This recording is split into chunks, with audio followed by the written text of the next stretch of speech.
Hello guys, welcome back to my channel. Today I'm gonna show you how to add profile picture in the Grab app. So first off, let's open up the Grab app and make sure you're logged in so we can go to your profile settings.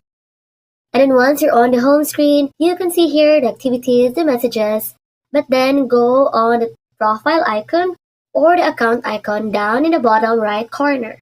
This is where all your personal info lives. To add or change your profile picture, just tap on the camera icon right next to your picture.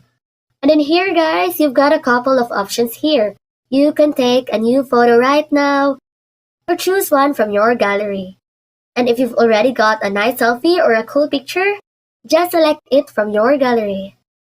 It will then upload and update your profile picture. And that's it. Your new profile picture is all set and good to go.